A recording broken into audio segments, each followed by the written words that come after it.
काय करायचंय तुला? कुणाचं विचारायचंय? आई विचारू देत नाही का? तुझं तुझं विचार की मग. नाही माझी केस सोड नको, मला केस दुखते, केस दुखतात माझी, नको.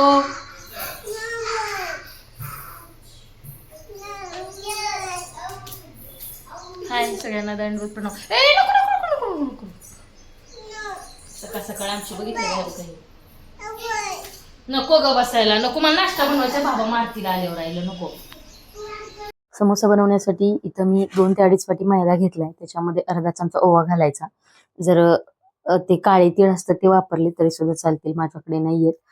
चवीपुरतं मीठ घालायचंय, व्यवस्थित मिक्स करायचं आणि आता याच्यामध्ये 2 ते 3 चमचे तेल घालायचं. खरं तर तूप घालतात पण माझ्याकडचं तूप संपलंय म्हणून मी इथं तेलच वापरले.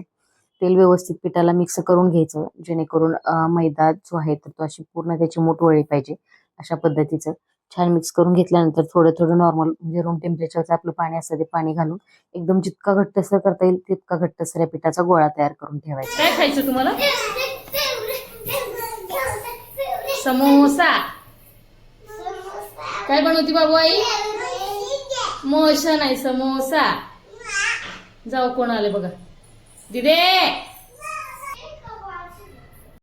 माझ्या लेकींचा आनंद तर तुम्ही बघितला. समोसा दोघींना किती आवडतो. शिवण्णाला तर खूप जास्त आवडतो, सर्वांना सुद्धा आता कळायला लागले ना तर तिला सुद्धा आवडतो. तर इथं समोस्याचा मसाला बनवून घेतलाय. 4-5 काळी मिरी, 1 चमचा जिरं आणि 1 चमचा धन छान असं वाटून जाडसर भरड करून घेतली. बडीशोप माझ्याकडे नव्हती म्हणून स्किप केली, पण बडीशोप आवर्जून घाला. त्यानंतर ते बारीक करून घेतलं. कढईमध्ये 2 चमचे तेल घातलं, त्याच्यामध्ये अद्रक लसूण आणि हिरवी मिरचीची पेस्ट घातली. जो तयार केलेला मसाला होता तो घातला. त्याच्यानंतर 1 चमचा गरम मसाला पावडर, हळद आणि मिरची पावडर घातली. मीठ घातलं. जो बटाटा आहे तो असा हाताने कुस्करून घालायचा, म्हणजे त्याच्या गाठी राहत नाहीयेत. नंतर फ्रोझन केलेला वाटाणा घातला. चवीपुरतं मीठ, कोथिंबीर घालून छान असं मिक्स करून घेतलं आणि आपलं जे समोसाचं सारण आहे तर ते तयार झाले. पीठ सुद्धा आपलं छान भिजले. व्यवस्थित तेल लावून मिक्स करून घ्यायचं आणि अशा पद्धतीचे समोसे आपण तयार करून घ्यायचे. आता समोसे लाटताना या पिठाला तेल किंवा पाणी लावायची अजिबात गरज नाही आहे, असं छान लाटता येतं. आता जसं व्हिडिओमध्ये दाखवते अशा पद्धतीने जितकं पाहिजे तितकं सारण तुम्ही याच्यामध्ये भरू शकता. लहान किंवा मोठ्या आकाराचे समोसे सुद्धा तुम्ही तयार करू शकता. पण मी छोटे छोटे समोसे बनवते कारण माझ्या मुली आवडीने खातात म्हणून. आणि समोसा बंद करताना याला इथे एक फोल्ड मारायचा, म्हणजे निरी करायची, म्हणजे समोसा छान आकार धरतो आणि असा व्यवस्थित बसतो. आता तयार करून झालेत, पटकन तळून घेऊया. गॅसची फ्लेम एकदम कमी ठेवायची आणि समोसे तेलामध्ये टाकायचे. एक सुरुवातीचे 7-8 मिनिटं ह्याला अजिबात उलटपालट करायचं नाही आहे, असं ठेवायचं एकदम कमी गॅसवरती. त्याशिवाय समोसा अजिबात क्रिस्पी होत नाही. त्याच्यामुळे जर तुम्ही सारखं उलटपालट केलं तर क्रिस्पी होणार नाही. असं छान एकदम कमी गॅसवरती जर तळून घेतला तर एकदम मस्त असा क्रिस्पी तयार होतो. आणि समोसे बनवायचा टास्क माहिती आहे का तुम्हाला? तो तळण्यासाठी ना खूप पेशन्स ठेवावे लागतात, झटकीपट तळणं होत नाही म्हणून. आणि मी असे मस्त गरमागरम समोसे करून देत होते आणि हे चौघं इकडं खायचं काम करत होते. आणि प्रत्येक गोष्टीचा नाश्ता जेव्हा असतो ना तेव्हा आमच्याकडे असंच असतं की मी या सगळ्यांना गरमागरम बनवून देते आणि मग हे मनसोक्त असा पोट भरून नाश्ता करतात. याच्याशिवाय दुसरं म्हणजे कुठलं सुख असू शकतं ना आपल्याला? आपण एवढं कष्टानं करतो, हे सगळे पोट भरून खातायत, याच्यातच खूप मोठा आनंद असतो. तर शिवण्या सर्वांना काही शिवण्याला घेऊ देत नव्हती म्हणून शिवण्या आली होती आणि तिला पाहिजे होता. आणि आमच्या घरात समोसे हे सगळ्यांना आवडतात. आणि आजकाल तर आता पाऊस पडतोय, पावसाळ्याच्या दिवसामध्ये असे मस्त तळलेले गरमागरम जे पदार्थ खायची मजा खरंच खूप वेगळी असते. पावसाळ्यामध्ये आपण जास्त तेलकट सुद्धा खाल्लं जातं, कारण तळणीचे पदार्थ जास्त खाल्ले जातात, ते गरम असतात आणि त्याची चव सुद्धा म्हणजे लागते छान. आणि जेव्हा पाऊस चालू असतो ना तेव्हा गरमागरम खायची सारखी क्रेविंग होत असते. तर माझं इकडं समोसा बनवायचं काम चालूच होतं आणि इकडे यांचं खायचं काम चालू होतं. त्याच्यानंतर मी नाश्ता करून घेतला आणि म्हटलं आता नाश्ता झालाय तर चहा तर झाला पाहिजे ना. आणि आमच्याकडे ना नाश्ता झाल्यानंतर आम्ही चहा पितो, म्हणजे सवयच आहे आम्हाला ती. मस्त असा गवती चहा घालून मी आज चहा बनवणार होते. आणि खरं सांगू ना, गवती चहा मला प्रचंड आवडतो पण माझ्याकडे नाहीच आहे.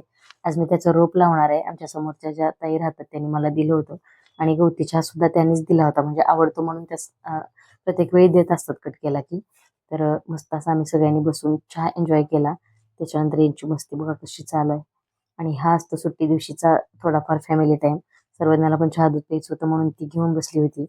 आमच्या तिघांच्या मस्त अशा गप्पा चालू होत्या आणि ही पिल्लू माझं हळूच इथून घसरगुंडी खेळत होतं. 1 2 3 लेट्स गो म्हणत होती, खाली घसरत होती. तिला सांगितलं की तसं खेळू नको, पडशील. म्हटल्यानंतर मग ती इथं बसू म्हणून असं बसत होती तिथं. तर बघा याच्यावर असं शिवण्या खेळते ना म्हणून शिवण्याचं बघून ती पण असं खेळत असते. आणि यांच्या काही मोबाईलवरचे वगैरे ज्या काही चर्चा असतात त्या काही संपत नाहीयेत. मग नाश्ता चहा झाला होता, बाकीची कामं होती, पण म्हटलं अगोदर शिवण्याचा अभ्यास घेऊया. कारण तसा पेंडिंग राहिला की मग ती नाही करत, म्हणून पहिला तिला अभ्यासाला बसवलं आणि तिचा अभ्यास घेतला. आता बऱ्यापैकी गोष्टी मोबाईलवर येतात. काही वेळा मला वेळ असतो तेव्हा मी तिला बोर्डवरती लिहून देते. काही वेळा जेव्हा मला काम असतं तेव्हा मग मोबाईलमधलंच दिल्याशिवाय काही पर्याय राहत नाहीये. त्याच्यानंतर बाकीची कामं होती, म्हटलं चला पटपट आवरून घेऊयात, कारण नंतर स्वयंपाक पण बनवायचे दुपारी. पावसाचं वातावरण झालं होतं म्हणून म्हटलं वाळत घातलेले कपडे वगैरे काढून घेऊयात. आणि खरं सांगायचं तर हे दररोजच आहे आणि हे इतकं कंटाळवाणं काम आहे ना, काही विचारू नका. पण हे केल्याशिवाय घरात पण फ्रेश वाटत नाही. कारण बाकी तुम्ही सगळं स्वच्छ ठेवले आणि बाल्कनीमध्ये तसेच दुरीवर कपडे लोंबकळतायत वाळलेले, तर ते बरोबर वाटत नाही. मला असं वाटतं की म्हणजे ते आळशीपणाचं एक लक्षण आहे. त्याच्यामुळे मी सकाळच्या अगोदर म्हणजे दररोज डेली रुटीन असतं ना, तेव्हा मी कपडे पहिला घडी करून कपाटात ठेवून देते आणि मग मी बाकीच्या कामाला लागते. त्याशिवाय मला असं घर रिकामं वाटत नाहीये म्हणून. आता हा जो बांबू आहे ना, तर तुम्हाला इथे लावायचा होता. म्हणजे त्या वरती कुंड्या ठेवल्यात ना, तर वाऱ्यामुळे त्या कुंड्या खाली पडतात. तर खालची पण झाडं तुटतात आणि वरच्याही कुंड्या पडल्यानंतर फुटतात त्याच्यामुळे. आणि आमच्या सोसायटीमध्ये असा नियम आहे की ग्रिल जे आहे तर ते आपल्या भिंतीच्या बाहेर काढायला अलाउड नाहीये. त्याच्यामुळे आम्हाला जास्त कुंड्या ठेवता येत नाहीयेत. मामाने जे स्टँड खालचं बनवून आणले त्याच्यावर काही जास्त कुंड्या बसत नाहीयेत. आणि माझ्याकडे खूप साऱ्या कुंड्या आहेत, पण झाडं नाहीयेत त्याच्यामध्ये लावायला. झाडं पण मी आणेल, पण त्या ठेवायच्या कुठं हा मोठा प्रश्न आहे. त्याच्यामुळे इथं असा बांबू लावून घेतला. मी आज गवती चहा पण लावलाय, तुम्ही बघू शकताय. मस्त असं जास्वंदीचं झाड आहे, 2-2.5 वर्ष पासून मी त्याला सांभाळते. आत्ता कुठे त्याला थोड्या थोड्या कळ्या यायला लागलात. आणि बऱ्यापैकी जे झाडं पाहिजे असतात ते सगळी झाडं माझ्याकडे आहेत. त्याच्यानंतर तिथं बांबू बांधून घेतला. आभाळ कसलं आलंय बघा. आणि हा आमच्या बाल्कनी मधला व्ह्यू आहे. मस्त नजारा. भाऊ आमचे बघत बसले होते. कारण शनिवार रविवार शिवाय असा वेळ आम्हाला मिळतच नाहीये कुणालाच. आणि असंच गप्पा मारत बसलो होतो, एवढ्यात पाऊस सुद्धा सुरू झाला. मी तुम्हाला मगाशीच म्हटलं की पावसाचं वातावरण झालं. पाऊस सुद्धा सुरू झाला आणि पुण्यामधला पाऊस म्हणजे काही विचारू नका. एकदा लागून राहिला की तो बंद व्हायचं नावच घेत नाहीये. मग 8-8, 10-10 दिवस अक्षरशः दिवस सुद्धा उगवत नाही इतका पाऊस पडतोय. बाकीच्या गोष्टी तर लांबच. आता पाऊस चालू होता आणि माझ्या लेकीची काही फरमाईश आहे, मी तुम्हाला दाखवते पुढे व्हिडिओमध्ये. तिचं म्हणणं होतं की मला पावसात भिजायला जायचंय बाहेर. कारण पावसात भिजायला प्रचंड आवडते तिला. पण तिला मागच्या म्हणजे लास्ट आठवड्यामध्ये खूप ताप येत होता. व्हायरल इन्फेक्शन झालं होतं. त्याच्यामुळे ती आजारी होती, म्हणजे तापच कमी होत नव्हता. आता तिचं झालंय तर शिवण्याला सर्दी खोकला झालाय. म्हणजे एकीमुळे दुसरीला लगेच व्हायरल इन्फेक्शन होतं. त्यामुळे त्या दोघी आजारी पडल्या होत्या. त्याच्यामुळे माझे व्हिडिओ सुद्धा येत नव्हते. आणि मागच्या आठवड्यामध्ये आम्ही नवीन आयफोन घेतलाय. iPhone 17 Pro. काय झालं होतं, आमचा जो पहिला iPhone 20 होता ना, तो सर्वज्ञाने बाल्कनीमधून खाली टाकला आणि तो फुटला. म्हणजे त्याचा डिस्प्ले वगैरे गेला. तर मग असं वाटलं की तो नीट होणार नाहीये, म्हणून आम्ही नवीन घेतलाय. त्याचा काही व्हिडिओ वगैरे मी अजिबात शेअर केलेला नाहीये. पण ते म्हणजे माझे मिस्टर बाबा वापरतात आमचे ते. त्याच्यानंतर लेकीची फरमाईश होती की आई कांदा भजी पाहिजेत. आता बाहेर पाऊस पडला की ह्या दोघींना म्हणजे भजी खायला आवडतात. दोघीच्या दोघींना आवडतात. कांदा भजी असो, गोल भजी असो, बटाटा भजी असो. आणि जर कांदा भजी बनवली ना, तर त्यांना त्याच्यासोबत कांद्याची चटणी पण पाहिजे असते. त्याशिवाय त्या दोघी भजी खात नाहीयेत. आणि हा बाबू आमचा तळ्याला पहिला घाणा ही खात होती. त्याच्यानंतर मग मस्त सगळ्यांसाठी मी कांदा भजी बनवले, एकदम कुरकुरीत असे. सोबत कांद्याची चटणी बनवली होती. सगळ्यांना भजी खायला दिली. आणि हा आमचा छोटा बेबी गॉगल घालून भजी खातोय. म्हणजे हा कुठला नियम आहे बघा तुम्ही. गॉगल दिसला की तो घातला आणि मग ती भजी खाते. अगदी पोट भरून भजी तिनं खाऊन घेतली. म्हणजे सगळ्यांनीच खाल्ली आम्ही.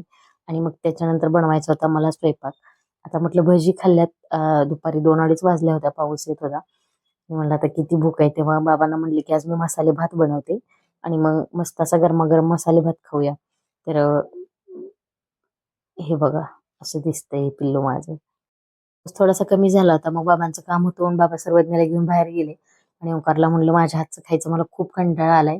आज तुम्ही मसाले भात बनवा. आणि आमचा दादा एक नंबर मसाले भात बनवतो. मसाले भात म्हणजे कुठल्या कुठल्या नवीन रेसिपी असतात ना, खूप छान बनवतात ओंकार. तुम्ही म्हणाल हाकून, तर हा माझा भाचा आहे. आणि खूप छान रेसिपी बनवतो. मग मी सगळं कट वगैरे करून दिलं.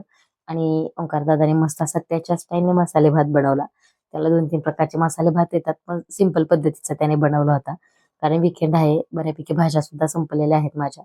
आणि बाबा बाहेर आले, मस्त असा बाल्कनीमध्ये बसून आम्ही सगळ्यांनी भात एन्जॉय केला. थोडासा तिखट झाला होता, पण खूप मस्त झाला होता.